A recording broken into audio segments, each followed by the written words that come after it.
할렐루야, 예수님의 사랑으로 성도 여러분을 사랑합니다. 해럴드 션버그는 뉴욕타임즈에서 수석 음악평론가로 활동하면서 1971년 음악 분야에서 최초로 비평 부문에서 풀리처상을 수상하는 영예를 누리기도 했습니다.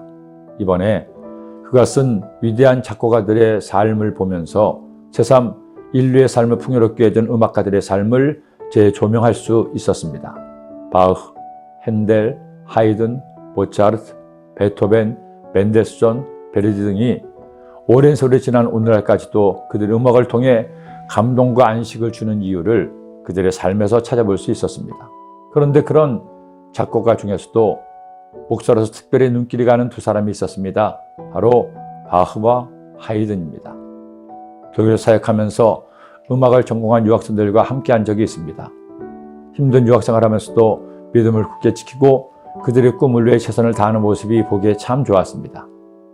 그런 한 가지, 역시 음악, 예술하는 이들은 보통 사람들보다는 좀 더 민감하고 예민한 것 같았습니다.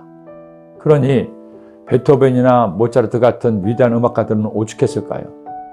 하지만 바흐나 하이든은 달랐습니다. 그들은 음악을 단순히 자신만을 위해 좋아한 것이 아니었습니다. 그들은 신실한 믿음으로 하나님을 위해 음악을 작곡하고 연주했습니다. 오늘날 현대 음악의 아버지라 불리는 바흐는 그의 천재적인 능력과 함께 누구도 따라갈 수 없는 노력으로 그 어느 음악가도 따라할 수 없는 많은 곡을 작곡했을 뿐 아니라 음악적 수준 역시 누구도 범접하기 어려운 수준이었습니다.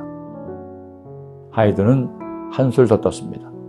그는 대기 만성형의 음악가로 처음부터 모차르트처럼 명성을 날린 것은 아니었습니다.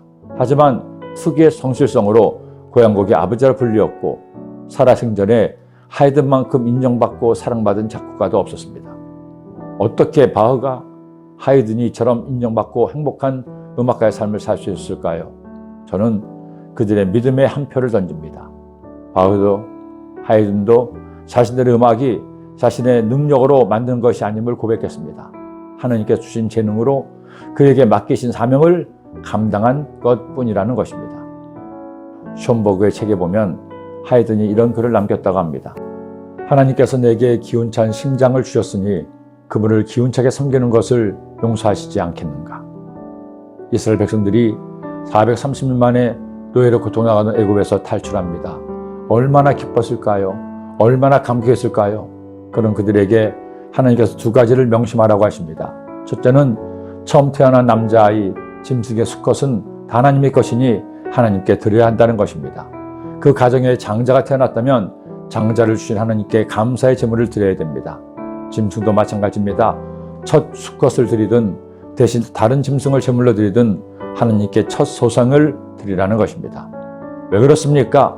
처음 것을 드림으로 자신이 누리는 모든 것이 하나님의 것임을 고백하게 하기 위해서입니다.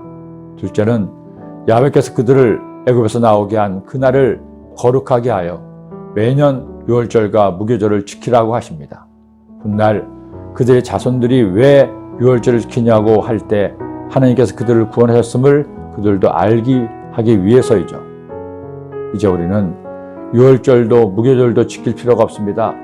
어떤 이단은 아직도 유월절을 지켜야 한다고 하지만 예수님께서 모든 인류의 유월절 어린 양이 되셔서 우리의 죄를 사하셨기에 오직 예수님을 나의 구주로 믿고 그분을 섬기면 우리는 영원한 생명을 얻게 되는 것입니다. 그러나 이것만큼은 기억합시다. 예수님이 나의 유월절 어린 양이 되셨습니다.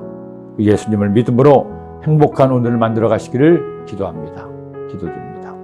사랑의 주님, 나의 유월절 어린 양 되시는 예수님 감사합니다. 그 주님을 믿고 의지하고 간구할 때 저들에게 주님의 은혜를 더하시고 응답과 승리를 얻게 하여 주옵소서. 예수님의 이름으로 기도드립니다.